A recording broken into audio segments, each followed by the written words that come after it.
മിക്കവാറും എല്ലാ പരിഹാസപദങ്ങളും ആക്ഷേപ പേരുകളും എല്ലാം രൂപപ്പെടുന്നതിന് പ്രധാനമായും രണ്ട് കാര്യങ്ങൾ, പല കാരണങ്ങളുണ്ടാകാം, പ്രധാനമായും രണ്ട് കാര്യങ്ങളാണ്. ഒന്ന് സാമ്പത്തികം, രണ്ടാമത്തേത് ജാതീയത.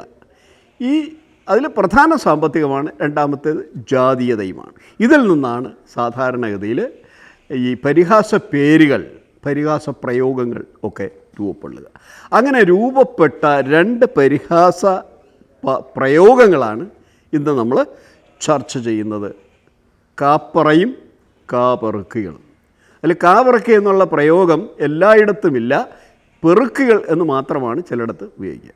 അപ്പോൾ അങ്ങനെ കാപ്പറയും പെറുക്കുകളും എങ്ങനെയാണ് രൂപപ്പെട്ടത് എന്ന് പരിശോധിക്കുകയാണ് ഈ എപ്പിസോഡിൽ.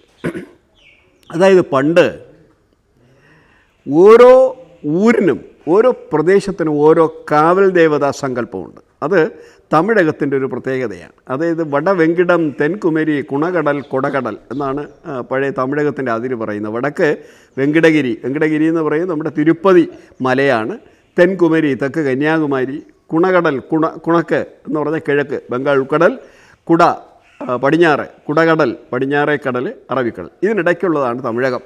ഈ തമിഴകത്തെ മിക്കവാറും എല്ലാ ജനതകളും ഗൾക്കും അവരവരുടേതായ ഗോത്രദേവതകളോ ഊർദേവതകളോ ഉണ്ടായിരുന്നു. അപ്പോൾ ഈ കേരളവും ത്തിൻ്റെ രീതിയും അതുതന്നെയായിരുന്നു. മിക്കവാറും എല്ലാ ഗ്രാമങ്ങളിലും ഓരോ ദേവതയുണ്ടായിരിക്കും. അതിൽ വളരെ പ്രധാനമായി മലയാളി ആരാധിച്ചിരുന്നത് ഭദ്രകാളിയെയും ഭഗവതി പെൺ ദൈവങ്ങളോട് പ്രതിപത്തി കൂടുതൽ കാണിച്ചിരുന്നൊരു സമൂഹമാണ് മലയാളി. അങ്ങനെ അന്ന് നടക്കുന്ന എല്ലാ ഉത്സവങ്ങൾക്കും എല്ലാ ആഘോഷങ്ങളും സമൂഹത്തിലെ എല്ലാ ആളുകളും ഒന്നിച്ച് പങ്കെടുക്കണമെന്നാണ് നിയമം. ഊർക്കൂട്ടത്തിലെ നേതാക്കന്മാർ ഗോത്ര തലവന്മാരൊക്കെ തിട്ടൂരം അയച്ച് ഇവരെ വരുത്തി ആ ഉത്സവം നടത്തിക്കുന്നുള്ള സംവിധാനങ്ങൾ ചെയ്തിരുന്നു. അത് മുഴുവൻ നടത്തേണ്ടത് ഈ ഊർക്കൂട്ടത്തിൽപ്പെട്ട അംഗങ്ങളാണ്. അന്ന് നാണയങ്ങൾ ദുർലഭമായിരുന്നൊരു കാലം. അപ്പോൾ ഉത്സവത്തിൻ്റെ എല്ലാ ചെലവുകളും നടത്തുന്നതിൻ്റെ ചെലവിൻ്റെ ഏകകമായി സ്വീകരിച്ച നെല്ലാണ്. അപ്പോൾ നെല്ലാണ് കൊടുക്കേണ്ടത്. അപ്പോൾ നെല്ല് ഇപ്പോൾ നമുക്ക് ഒരു നിശ്ചിത റേറ്റ് വെച്ച് എല്ലാവരിൽ നിന്നും ഒരുപോലെ പിരിക്കാൻ കഴിയില്ല. അതുകൊണ്ട് അവർ 3 തട്ടുകളായി തിരിച്ചു. ഒന്ന് പറയീട്. ഈട് എന്ന് പറഞ്ഞ സംഭാവന എന്നാ പറയീട്. ഒരു പറ നെല്ല് കൊടുക്കുന്ന പറയീട്. അത് പ്രമാണിമാരായിരിക്കും. ഒരു പറ നെല്ലാണ് ഒരു ഉത്സവത്തിന് കൊടുക്കേണ്ടത്. രണ്ടാമത്തേത് അരപ്പറയീട്, 5 പക്ക നെല്ല്, അതാണ് അരപ്പറയീട്. അത് ഇടത്തരക്കാരൻ കൊടുക്കേണ്ടതാണ്. ഏറ്റവും താഴ്ന്ന ലെവലിലുള്ളവൻ കൂലിവേലക്കാരനൊക്കെ കൊടുക്കേണ്ടത് കാൽപ്പറ ഈടാണ്. കാൽപ്പറ എന്ന് പറയുന്നത് 2.5 പക്ക നെല്ല്. അപ്പോൾ ഇതിൽ പറയീട് കൊടുക്കുന്നവനും, അതായത് ഒരു പറ നെല്ല് കൊടുക്കുന്നവനും 10 ഇടങ്ങഴി നെല്ല് കൊടുക്കുന്നവനും അരപ്പറ അഥവാ 5 ഇടങ്ങഴി നെല്ല് കൊടുക്കുന്നവനും ക്ഷേത്രത്തിൽ ഭരണത്തിന് ഇടപെടാനുള്ള അവകാശമുണ്ടായി. ഭരണാധികാരികളാകാൻ കഴിയും. ആ ക്ഷേത്രത്തിൻ്റെ നടത്തിപ്പുമായി ബന്ധപ്പെടാൻ കഴിയും. പക്ഷേ ഏറ്റവും അടിത്തട്ടിലുള്ള കാൽപ്പറ കൊടുക്കുന്നവന് ഇതൊന്നിനുള്ള അവകാശമില്ല. അവൻ എല്ലാ വർഷവും 2.5 പക്ക നെല്ല് കൊടുക്കണം. എന്നിട്ട് ഉത്സവം ചെന്ന് കണ്ടിട്ട് തിരിച്ചു പോന്നോളണം. അവനുള്ള ഏക അവകാശം ഉത്സവം കാണാനുള്ള അവകാശം മാത്രമാണ്. അപ്പോൾ അങ്ങനെ ഈ കാൽപ്പറ ഈട് കൊടുത്തിരുന്നവനെ കാപ്പറ എന്ന് വിളിക്കാൻ തുടങ്ങി. ഈ കാപ്പറ പിന്നീട് സംസ്കാരമില്ലാത്തവനെയും ബോധമില്ലാത്തവനെയും ജാതിയിൽ താഴ്ന്നവനെയും സമൂഹത്തിൽ ഏറ്റവും മ്ലേച്ഛമായി എന്ന് കരുതുന്ന ജോലി ചെയ്യുന്നവനെയും സൂചിപ്പിക്കാൻ കാപ്പറ എന്ന പ്രയോഗം വന്നത് അങ്ങനെയാണ്.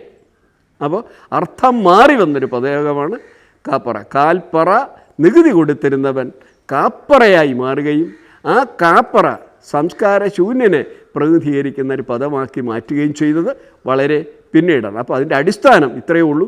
സാമ്പത്തികമാണ് കാപ്പറ എന്ന പദത്തിൻ്റെ ഉൽപ്പത്തി. ഇനി വരേണ്ടത് കാപെറുക്കികളാണ്. അപ്പോൾ അതിൽ ഈ പെറുക്കി എന്നുള്ള പദം നമ്മൾ സാധാരണ ഉപയോഗിക്കേണ്ടത്. പെറുക്കുകളെന്ന് പറഞ്ഞാൽ ഇതാണ്, എന്ന് പറഞ്ഞാൽ അലഞ്ഞു തിരിയുന്നവൻ, അലവലാതി എന്നൊക്കെയുള്ള അർത്ഥത്തിലാണ് നമ്മൾ ഈ പെറുക്കി എന്നുള്ള പദം ഉപയോഗിക്കുന്നത്. അപ്പോൾ ഈ സാധാരണ ഒരു ശകാര വാക്കായിട്ടും പെറുക്കി എന്നുള്ളൊരു പദം പലരും ഉപയോഗിച്ച് നമ്മൾ കാണാറുണ്ട്. അപ്പോൾ അങ്ങനെ യഥാർത്ഥത്തിൽ സബ്സ്റ്റാൻഡേർഡ് എന്നുള്ള അർത്ഥത്തിലാണ് ഈ പെറുക്കി എന്നുള്ള പദം വ്യാപകമായിട്ട് ഉപയോഗിച്ച് കാണുന്നത്. ഇതെങ്ങനെയാണ് ഈ പെറുക്കി വന്നത്? യഥാർത്ഥത്തിൽ പെറുക്കിയുടെ പൂർണ്ണ രൂപം കാവെറുക്കികൾ എന്നാണ്. അപ്പോൾ എന്താണ് വെറുക്കുന്നത്, എപ്പോഴാണ് വെറുക്കുന്നത് എന്നുകൂടി നമ്മൾ പരിശോധിക്കാം. ഇതും സമ്പത്തിൻ്റെ അടിസ്ഥാനത്തിൽ രൂപപ്പെട്ടതാണ്.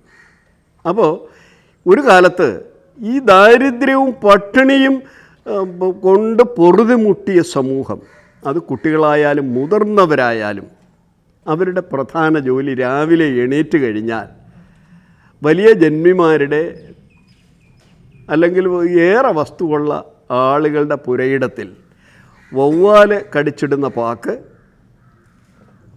അഥവാ അടയ്ക്ക, വവ്വാല് കടിച്ചിടുന്ന നമ്മുടെ പറങ്കി മാങ്ങയും അതിൻ്റെ പറങ്കി എണ്ടിയും, അതുപോലെ തന്നെ പുന്നയ്ക്കയെ സംബന്ധിച്ചുള്ള വവ്വാല് അതിൻ്റെ പുറത്തുള്ള പിന്നെ മാംസളമായ ഭാഗം മാത്രമേ അത് കടിക്കാറുള്ളൂ, ബാക്കിയുള്ളത് കളയും. അപ്പോൾ ഇത് ഒക്കെ പറക്കിയെടുക്കുക. തേങ്ങ അന്യൻ്റെ പുരയിടത്തിൽ തൊഴിഞ്ഞു വീഴുന്ന അല്ലെങ്കിൽ പൊഴിഞ്ഞു വീഴുന്ന അത് തേങ്ങ പറക്കിയെടുക്കുക. മാങ്ങ പറക്കിയെടുക്കുന്നവർ അതുപോലെ തന്നെയാണ് കൊയ്ത്ത് കാലത്ത് കൊയ്ത് ഒഴിഞ്ഞതിന് ശേഷം പാടങ്ങളിൽ തൊഴിഞ്ഞു വീഴുന്ന നെല്ലും കതിർ കഷ്ണങ്ങളും പറക്കിയെടുക്കുന്ന ഒരു സമൂഹമാണ്. അപ്പോൾ ഇങ്ങനെ ഈ പിറക്കിത്തിന്ന് ജീവിക്കുന്ന ഒരു സമൂഹം അന്നുണ്ടായിരുന്നു. ദാരിദ്ര്യം അതിൻ്റെ ഉച്ചകോടിയിൽ നിലനിന്നിരുന്ന ഒരു കാലത്ത് ഇങ്ങനെ പിറക്കി തിന്ന് ജീവിച്ചിരുന്ന ഒരു കുടുംബമാകെ തന്നെ അച്ഛനും മകനും മക്കളും ആൺകുട്ടികളും പെൺകുട്ടികളുമൊക്കെ പിന്നെ ഈ തൊഴിൽ അല്ലെങ്കിൽ ഇത് ഉപജീവനമായി, അതായത് ഒരു നേരത്തെ ഭക്ഷണം കഴിക്കാനെങ്കിലും പെറുക്കി തിന്നിരുന്ന ഒരു സമൂഹത്തിനെ, പറക്കിയെടുത്തിരുന്ന ഒരു സമൂഹത്തിനെ, ഇത്തരം കായ്കൾ പറക്കിയിരുന്ന ഒരു സമൂഹത്തിനെ പിന്നെ ആക്ഷേപത്തോടുകൂടി പരിഹാസപ്പേരായി ഉപയോഗിച്ചിരുന്നതാണ് പെറുക്കിത്തീനികൾ എന്നും കാവിറക്കികൾ എന്നും. അങ്ങനെ ഈ കാവിറക്കികൾ പറഞ്ഞ് ഈ നമ്മളെപ്പോഴും ഈ എളുപ്പം നോക്കാറുണ്ടല്ലോ, എവിടെ പോകാനും നമ്മൾ എളുപ്പ വഴിയും, ഭാഷയെ സംബന്ധിച്ചിടത്തോളം അങ്ങനെയാണ്, വളരെ എളുപ്പമുള്ള ഒരു വഴിയാണ് നമ്മൾ സ്വീകരിക്കുക. അപ്പോൾ കായ് അത് കളഞ്ഞിട്ട് വെറും പെറുക്കികളാക്കി അത് മാറ്റിയെടുക്കുകയാണ്. അങ്ങനെയാണ് കാപ്പറകളും കാവെറുക്കുകളും എന്ന് പറയുന്ന പ്രയോഗം രൂപപ്പെട്ടത് സമ്പത്തിൻ്റെ അടിസ്ഥാനത്തിലാണ്. പക്ഷേ അത് പിന്നീട് സംസ്കാരശൂന്യരെയും സ്ഥിരബുദ്ധിയില്ലാത്തവരെയും പറഞ്ഞാൽ അനുസരിക്കാത്തവരെയും അലഞ്ഞു തിരിയുന്നവരെയും ഒക്കെ പ്രയോഗിക്കുന്നതിന് വേണ്ടി അർത്ഥം മാറ്റിയെടുത്ത രണ്ട് പദങ്ങളാണ് കാപ്പറകളും കാവെറുക്കുകളും. നന്ദി.